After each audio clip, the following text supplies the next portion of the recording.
মুহতারাম হাজিরিন, আমাদের নবীজিকে আল্লাহ পাক আরশে দাওয়াত দিয়ে নিলেন কেন? আমরা তো জানি ফাইলুল হাকিম লা ইয়াখলু আনিল হিকমত, হাকিমের কোন কাজ হিকমতের থেকে খালি হয় না। দুনিয়ার সমস্ত হাকিমদের কাজই যদি হিকমতের থেকে খালি না হয়, হাকিমদেরকে যিনি তৈরি করলেন তার কাজ কি হিকমত থেকে খালি হবে? বরং দুনিয়াতে আমরা যেটা দেখেছি, হাকিম যত বড় হয় তার এক একটা কাজের হিকমত তত বেশি হয়। হাকিম যত বড় হয় এক একটা কাজের হিকমত তত বেশি হয়। রব্বুল আলামিন তার হাবিবকে তার আরশে আমন্ত্রণ জানালেন, ওনাকে নেওয়ার জন্য পাঠায় দিলেন জিবরাইল আমিন। যাও জিবরাইল, আমার হাবিবকে আমার আরশে নিয়ে আসো। জিবরাইল আমিনকে আল্লাহ পাক পাঠায় দিলেন নবী আলাইহিস সালামের শয়ন কক্ষে। এদিকে রব্বুল আলামিন আদম তা ঈসা সমস্ত নবীদেরকে আল্লাহ পাক বাইতুল মুকাদ্দাসে পাঠায় দিলেন। সুবহানাল্লাহ। বাইতুল মুকাদ্দাসে সমস্ত নবীগণকে আল্লাহ তাআলা পাঠায় দিলেন। আল্লাহ পাক ইচ্ছা করলে আমার পয়গম্বরকে বাইতুল্লাহ থেকে সোজা উপরের দিকে নিয়ে তার আরশ পর্যন্ত ঘুরে নিয়ে আসতে পারতেন। আল্লাহ পাক তা না করে বাইতুল মুকাদ্দাসের জমিনে নবীদেরকে পাঠায়া আমার পয়গম্বরকে বাইতুল্লাহ থেকে বাইতুল মুকাদ্দাস পর্যন্ত নিয়ে ওখান থেকে উক্ত জগতে নিয়ে গেলেন। অনেক হিকমত মালিকের আছে, তার মধ্যে একটা হিকমত হলো আল্লাহ পাক রূহের জগতে নবীদের কাছ থেকে যে ইকরার নামা নিয়েছিলেন তার একটা ইকরার নামাকে আজকে আল্লাহ পূরণ করে দিলেন।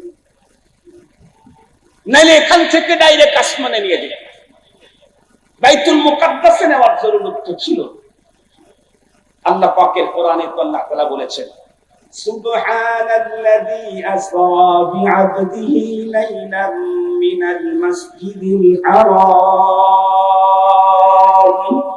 ইলাল মাসজিদিল আকসা আল্লাযী বারাকনা হাওলাহু লিনুরিয়াহু মিন আয়াতিনা ইন্নাহু হুয়াস সামিউল বাসীর। রব্বুল আলামিন বলেন, পবিত্রতম সত্তা যিনি তার গোলামকে বান্দাকে রাত্রের কিছু অংশে বাইতুল্লাহ থেকে বাইতুল মাকদিস পর্যন্ত সফর করালেন। তো কোন বাইতুল মাকদিস? আল্লাযী বারাকনা হাওলা, যে বাইতুল মাকদিসের চতুর্দিকে বরকত ভরে রেখেছে। আল্লাহ নিজে বলেন। খুব মজার কথা, জিবরাইল আমিন তো চলে আসতেন পয়গম্বরকে রিসিভ করার জন্য নবীজির শয়ন কক্ষে। সমস্ত নবীদেরকে আল্লাহ পাঠায় দিয়েছিলেন নেই, সমস্ত মানব আত্মাকে আল্লাহ পাক একটা টাইমে তৈরি করেছেন। আদম আলাইহিস সালাম থেকে শুরু করে পৃথিবীর একদম লাস্টে যে মানুষটা জন্মগ্রহণ করবে, এই মানুষের আত্মা একই মুহূর্তে তৈরি। মজার কথা হলো আল্লাহ পাক আত্মাকে তৈরি করে আত্মাকে সংরক্ষণের জন্য স্পেশাল একটা জগৎ তৈরি করেছেন। ওলামা তোলাবারা এটা সবাই জানেন, আরবিতে সেই জগৎকে বলা হয় আলামে আরওয়াহ। সমস্ত আত্মাগুলোকে আল্লাহ তাআলা রূহের জগতে রেখেছেন। তখন প্রথম মানুষ আদম আলাইহিস সালামের বডি স্ট্রাকচার তৈরি হয়নি। এই সময় আল্লাহ পাক রূহের জগতে রূহদেরকে নিয়ে দুইটা কনফারেন্স করেছেন। একটা ছিল জেনারেল কনফারেন্স আর একটা স্পেশাল কনফারেন্স। জেনারেল কনফারেন্সে আদম আলাইহিস সালাম থেকে শুরু করে পৃথিবীর শেষ মুহূর্তে যেই মানুষটা জন্ম নিবে সকল মানব আত্মাই উপস্থিত ছিল। আত্মাদেরকে নিয়ে সেই কনফারেন্সে রব্বুল আলামিন লম্বা বয়ান করেছেন। তার শক্তি, তার পাওয়ার, তার ক্ষমতা, তার আজমত, তার রুতবা, তার মর্যাদা সব বর্ণনা করে আল্লাহ পাক আত্মাদের কাছ থেকে একটা স্বীকৃতি আদায় করেছেন। পরে জিজ্ঞেস করেছিলেন, আলাস্তু বিরব্বিকুম, এখন তোমরা বলো আমি কি তোমাদের রব নই? সমস্ত আত্মা একযোগে তখন আমার রবের রুবুবিয়্যতের স্বীকৃতি আমরা দিয়েছিলাম। বালা বলে রূহের জগতে আল্লাহ পাক তার রুবুবিয়্যতের স্বীকৃতি আদায় করেছেন। শুধু কি তাই না, সমস্ত আত্মাদের মধ্যে আল্লাহ তাআলা কিছু আত্মাকে নিজেই চয়েস করলেন। নিজেই ইন্তেখাব করলেন, বাছাই করলেন, চয়ন করলেন, করে তাদেরকে স্পেশাল আর একটা গ্যালারিতে ঢুকিয়ে দিলেন। তাদেরকে নিয়ে আরো একটা আলোচনা চলবে। জিজ্ঞাসা হলো, সেই গ্যালারিতে কাদের আত্মা? সমস্ত নবী এবং রসুলগণের আত্মা। নবী এবং রসুলগণ ছাড়া ওই গ্যালারিতে অন্য কারো ঢোকার অনুমতি ছিল না। আদম আলাইহিস সালাম থেকে শুরু করে আমাদের নবীজি পর্যন্ত সমস্ত নবী এবং রসুলগণের আত্মাকে ওই গ্যালারিতে নিয়ে আল্লাহ পাক সেইখানে যে আলোচনাটা পেশ করেছিলেন, সেই আলোচনাটাই সূরা আলে ইমরানের ৮১ নম্বর আয়াতে কারিমা। ওই আলোচনা কি ছিল?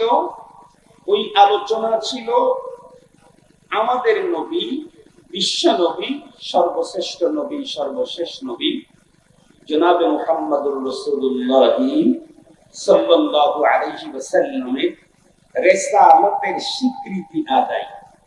প্রথম কনফারেন্সে রব্বুল আলামিনের রুবুবিয়তের স্বীকৃতি, স্পেশাল কনফারেন্সে আমাদের নবীজির নবুয়ত রিসালাতের স্বীকৃতি। সুবহানাল্লাহ বলবেন কি একটু কষ্ট করে? এই কারণেই তো আপনারা দেখবেন, লক্ষ্য করে পৃথিবীতে যত মহামনীষী এসেছিলেন, চলে গেছেন, এদের প্রত্যেকের লাইফ হিস্টোরি, সাওয়ানেহে আমরি, জীবন ইতিহাস শুরু হয় জন্ম থেকে, শেষ হয় মৃত্যুতে গিয়ে। পৃথিবীর শুধু একজন মানুষের সাওয়ানেহে আমরি, লাইফ হিস্টোরি ভিন্ন রকমের, যার লাইফ হিস্টোরি জন্ম থেকে শুরু হয় নাই, তার আব্বার জন্মের আগ থেকে। কত আগ থেকে? পৃথিবীর প্রথম মানুষ, প্রথম পয়গম্বরকে যখন তৈরি করা হয় নাই, তখন থেকেই তার আলোচনা। তো হয়েছে কোথায়? রূহের জগতে। কাদের সামনে? নবীদের আত্মার সামনে। আল্লাহ পাক রব্বুল আলামিন আমার পয়গম্বরের আলোচনা ওখানে শুরু করেছেন। শুধু শুরুই করেন নেই, সমস্ত নবীগণের কাছ থেকে আমার নবীর রিসালাতের স্বীকৃতি আদায় করে নিয়েছেন। সুবহানাল্লাহ বলেন।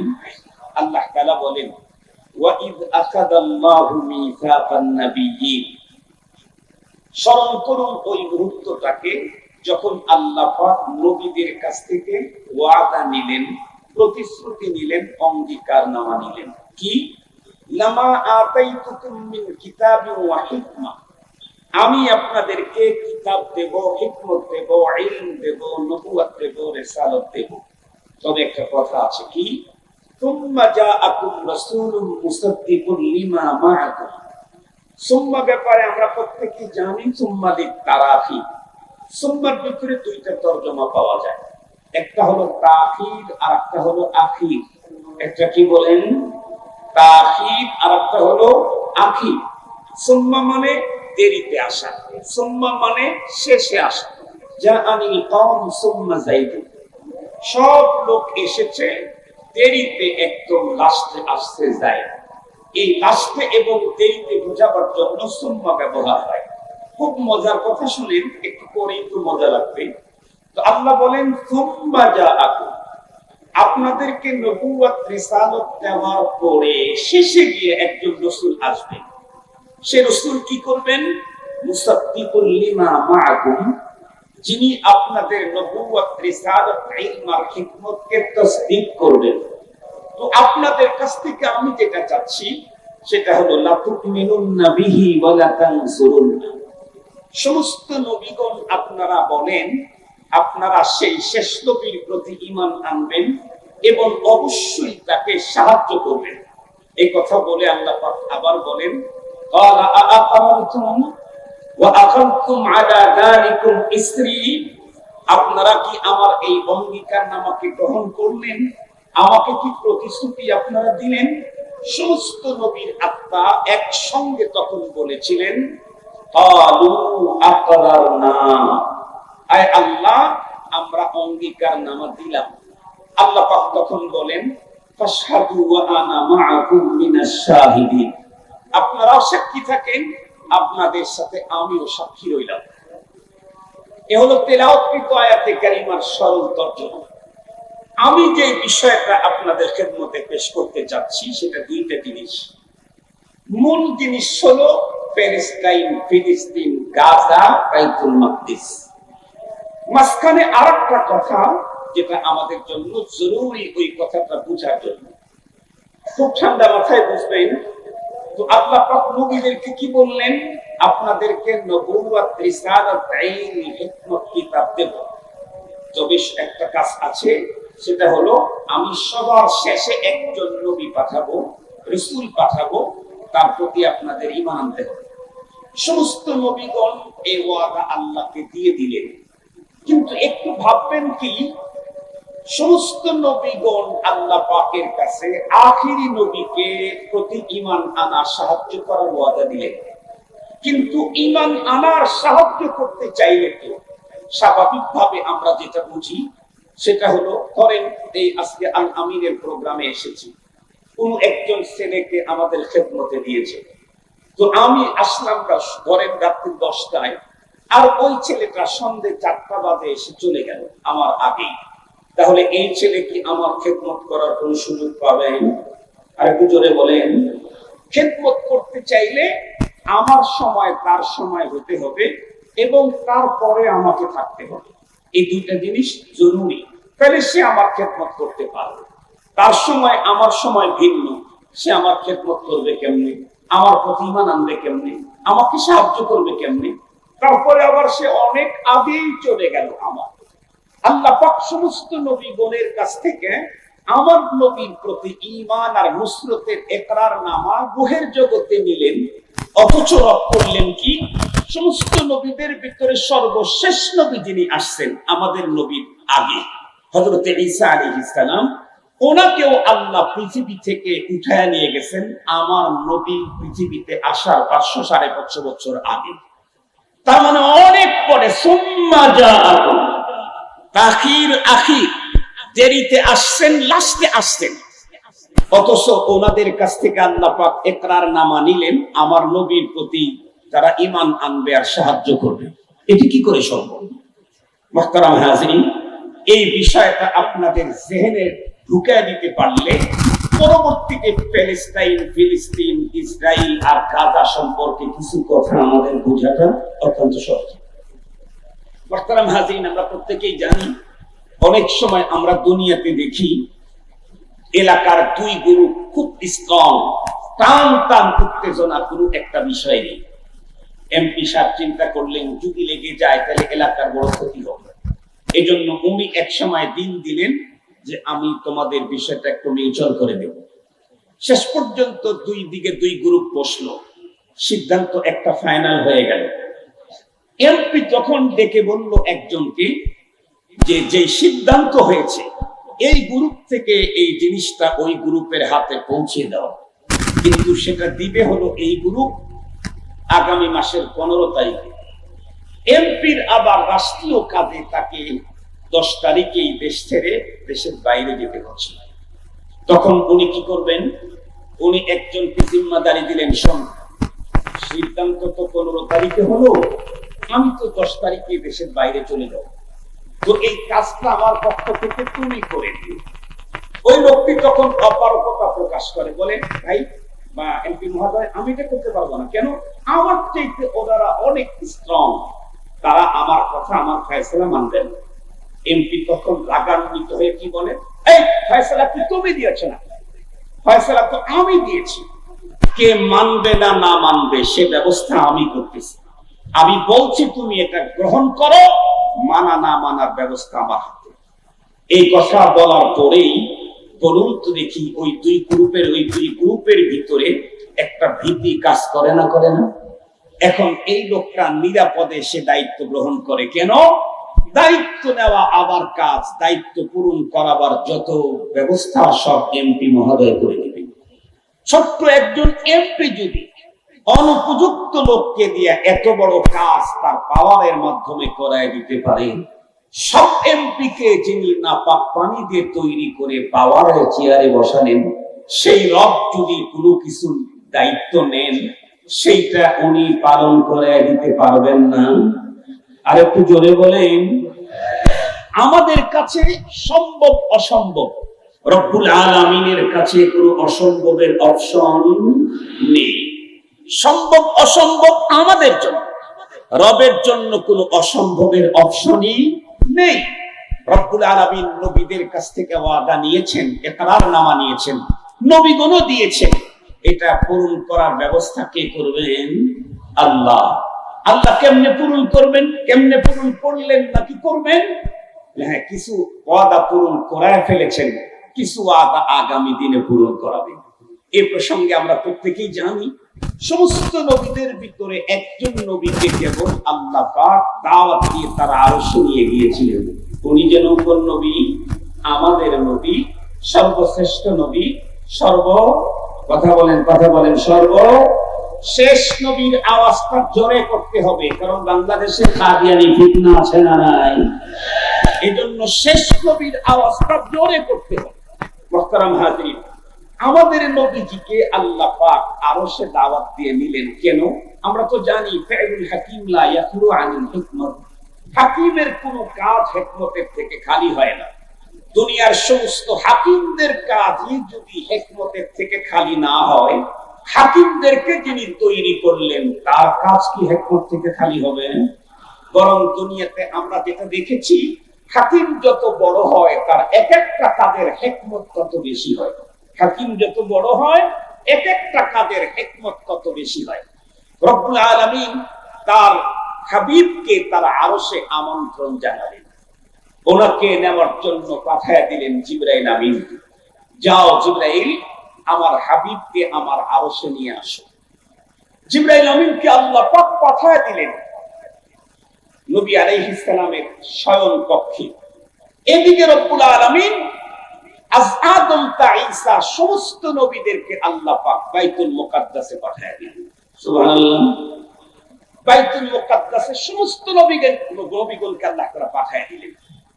আল্লাহ পাক ইচ্ছা করলে আমার পয়গম্বরকে বাইতুল্লাহ থেকে সোজা উপরের দিকে নিয়ে তার আরশ পর্যন্ত ঘুরে নিয়ে আসতে পারতেন।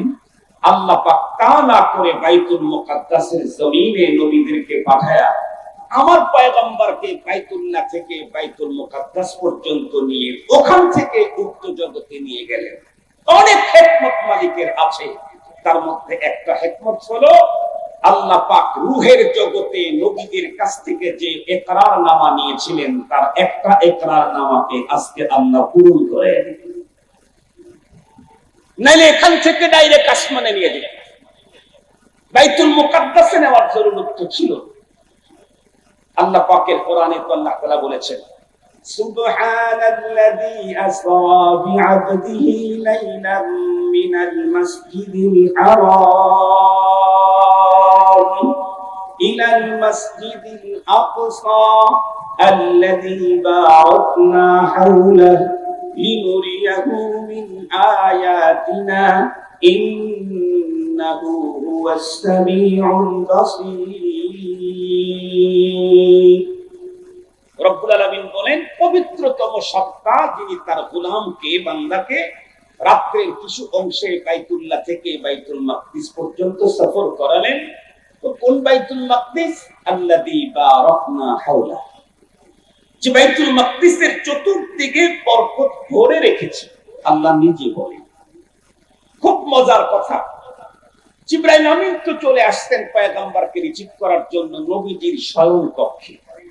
সমস্ত নবীদেরকে আল্লাহ পাঠায় দিয়েছেন বাইতুল মাকদিসে আমার রাসূলকে রিসিপশন করার জন্য। জিবরাইল আমিন পয়গম্বরকে সঙ্গে করে পথ চলা শুরু করলেন বাইতুল মাকদিসের দিকে। চলতে চলতে এক পর্যায়ে বাইতুল মাকদিসে পৌঁছে গেলেন, গিয়ে দেখেন সমস্ত নবীগণ উপস্থিত।